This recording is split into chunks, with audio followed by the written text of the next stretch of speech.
Madame, mademoiselle, monsieur, bienvenue à Metro News. Voici les principaux titres qui seront développés aujourd'hui. Ouf de soulagement pour les automobilistes. La nouvelle cargaison de produits pétroliers est arrivée ce vendredi à Port-au-Prince. Les pompes à essence seront alimentées dès ce samedi. Le président Jovenel Moïse a procédé jeudi dernier à la remise d'équipements et de matériel lourd à la mairie du Cap-Haïtien et à la direction départementale du Nord. Haïti sous haut de changement est le thème retenu pour le carnaval national qui se déroulera cette année à Port-au-Prince les 11, 12 et 13 février prochains. Metro News vous est apporté par Haytrack, l'esprit bâtisseur, et Inoto SA, concessionnaire des véhicules Toyota. L'huile mobile, c'est qualité et performance qui fait partie de toute activité qu'on entreprend chaque jour dans la vie. Dans le développement de société, quel que soit le domaine ou évoluer, l'huile mobile toujours garantit bon fonctionnement moteur, tout appareil, à toute machine. L'IPAB jamais la guerre en route. Et il ses partenaires à 100%. L'huile mobile pour moteur, dirait plus longtemps. Chaque continent, chaque pays, chaque route est différente. Derrière chaque virage, une nouvelle aventure vous attend. Toutes les routes nécessitent une attention particulière. C'est pourquoi, achetez votre Toyota chez un distributeur officiel. Vous obtenez un véhicule fabriqué spécifiquement pour votre pays. Un service après-vente spécialisé. And genuine spare parts that will make your investment and vehicle perform to the maximum.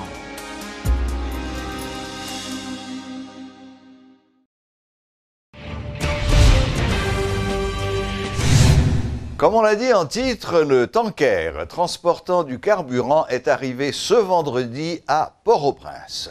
Les pompes à essence seront alimentées dès ce samedi. Il faut souligner que le retard enregistré dans la livraison d'une nouvelle cargaison de produits pétroliers est la cause de la rareté de l'essence constatée dans plusieurs stations de service de la capitale ces derniers jours. Soulignons également que chaque fin d'année, les automobilistes sont confrontés à une rareté de carburant sur le marché local. L'ANADIP a signalé que des données sont disponibles pouvant permettre au BMPAD de placer à temps une commande substantielle pour le compte des compagnies pétrolières. Le chef de l'État haïtien, Jovenel Moïse, a remis jeudi des équipements et matériels lourds à la mairie du Cap-Haïtien et à la direction départementale du Nord. Dans un communiqué, la présidence indique que ces matériels aideront à trouver une solution durable pour les Capois dans l'attente depuis de nombreux mois de la construction de plusieurs tronçons de route. Les matériels contribueront à rendre efficace la collecte des résidus dans la deuxième ville du pays. La cérémonie officielle de remise des équipements a eu lieu au boulevard Carénage en présence du sénateur Naoum Marcellus, du ministre des Travaux publics, ingénieur Fritz Caillot, et des membres du conseil municipal. Le chef de l'État a annoncé la construction de 400 km de routes dans le cadre de la caravane du changement. L'argent du peuple doit faire le travail du peuple, a dit M. Moïse dans son émission télévisée. Il a prévenu que certaines maisons construites sur les canaux et qui entravent la coulée des eaux de pluie devront être démolies dans le cadre de ces travaux. M. Moïse a promis que l'État sera aux côtés de la mairie, du service métropolitain de collecte des résidus solides, SMCRS, des directions départementales et des délégations pour combattre l'insalubrité. Il ne doit y avoir aucune manœuvre politique autour de l'insalubrité dans la ville du Cap, a dit M. Moïse, appelant tous les acteurs locaux à s'impliquer dans l'effort pour la salubrité. Par ailleurs, il a annoncé l'identification et la création d'un site de décharge provisoire. L'ambassadeur Edwidge Lalanne exprime son inquiétude concernant l'avenir du pays. Invitée ce vendredi à la rubrique Le Point, l'ancienne diplomate a fustigé les élites du pays dont la vision étriquée ne permet pas à la jeunesse d'Haïti de s'épanouir. Quand je le disais il y a 3 ans, c'est pour me sensibiliser les personnes, les grandes autorités civile et politique. Parce qu'en réalité, je ne pas dire de gaieté de cœur, moi dire justement pour sensibiliser les autres. Donc c'est pas réjoui ou t'as réjoui de... Non, je ne peux pas, je fais partie de ceux qui vont disparaître aussi. C'est une question de structure. Quand on dit ça, on s'adresse aux structures existantes ou aux infrastructures également.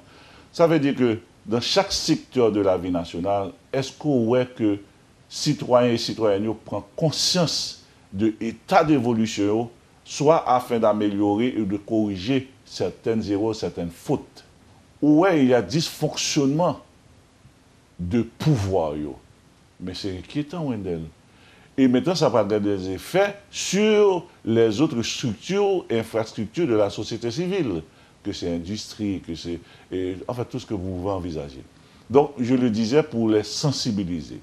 Mais en effet, comme tu dis, même le mouvement migratoire, Mdakado, à travers le monde, dans un certain sens, Mdakado, c'est comme si son comportement nouveau au niveau de société internationale. Il faut prendre ça bien.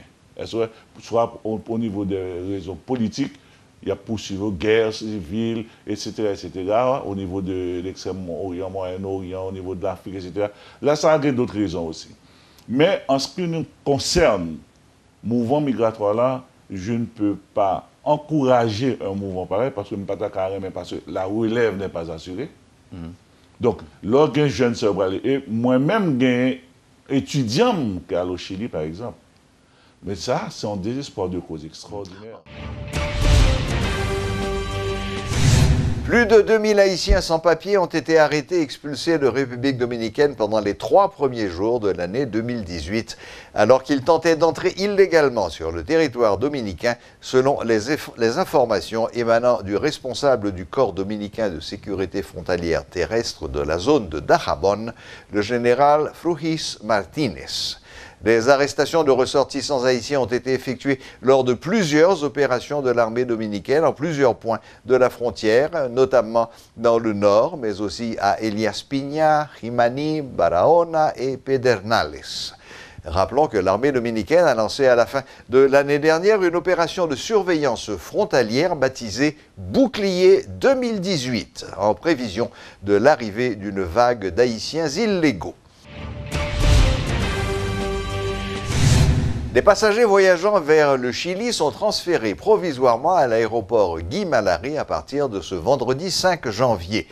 L'annonce en a été faite par la Direction générale de l'Autorité aéroportuaire nationale dans une note rendue publique. Cette décision a été prise dans le but de mieux accueillir les autres voyageurs qui disent approuver cette mesure. Suivez ce reportage de Sheila Louis-Joseph et Guy Trichoisy.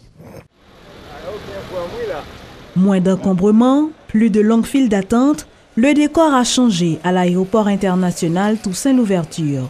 Depuis ce vendredi, les zones d'embarquement vers le Chili ont été transférées à l'aérogare Guy Malary.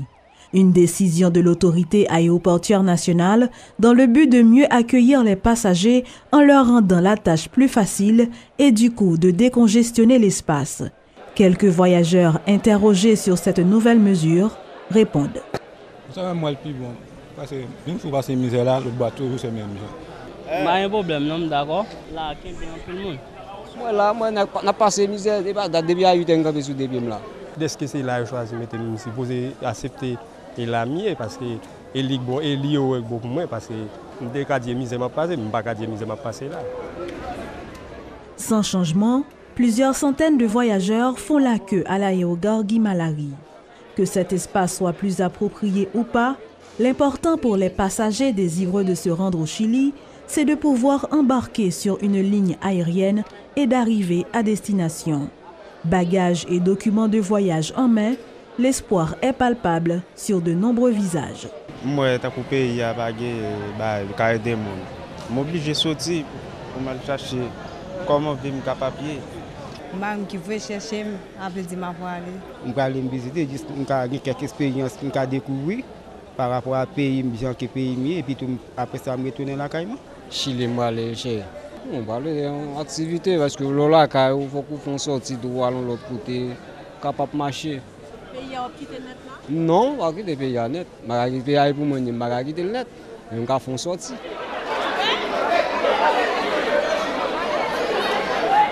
À noter que 4 vols vers le Chili sont programmés quotidiennement. Ce sont donc des milliers de passagers qui transitent chaque semaine par les structures aéroportuaires de la capitale. Dans l'intervalle, le transfert de l'aire d'embarquement de ces derniers à l'aérogare Guimalari permet aux employés de l'aéroport international Toussaint-Louverture de pousser un ouf de soulagement. Il reste maintenant à augmenter l'effectif policier pour garantir la sécurité des voyageurs.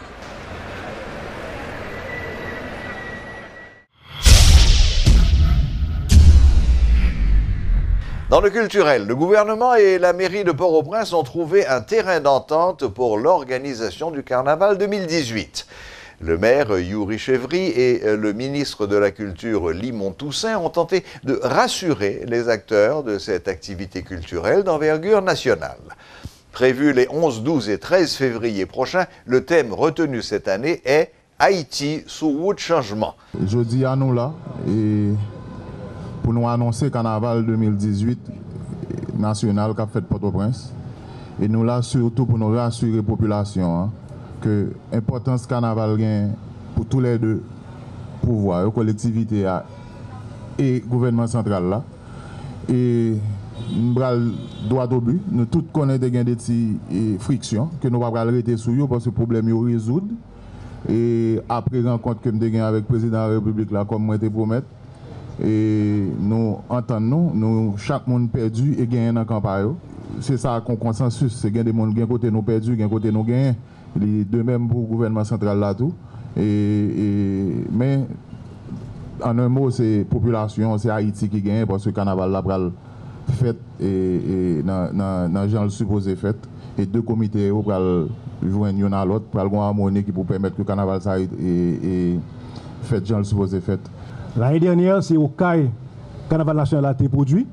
Nous avons fait un travail avec la mairie des CAI qui était gagné au comité municipal également. Et aujourd'hui, il se trouve que la fête à Port-au-Prince et le maire de la ville gagne également au comité municipal que le gagne, qu'au comité pas nous pour le travail de concert avec. Nous allons travailler pour nous faire un bel carnaval, un bel spectacle, pour nous vendre pays surtout, pour nous vendre une belle perception que Haïti sont destination intéressante liée dans tous les sens et une destination touristique. Pour nous vendre tout tourisme culturel. Carnaval là c'est opportunité, c'est événement qui draine plus de monde. Nous attendons aisément 1 million de carnavaliers sous champ de masse là. Et des dizaines de millions à la télé qui bagaillent à travers le monde. Et nous connaissons des journalistes qui ont préparé déjà pour venir garder l'événement ça. Et ça nous voulait faire, c'est vendre une belle image d'Haïti, une image de fusion et d'harmonie. Image que nous avons là aujourd'hui devant un paquet de caméras ça dit exactement ça. Et tout est à l'honneur du maire de Port-au-Prince qui à côté de nous la aujourd'hui pour nous faire un bel carnaval. Voilà, la boucle est bouclée. Merci de votre fidélité. Excellent week-end à toutes et à tous et à la prochaine, même heure, même chaîne.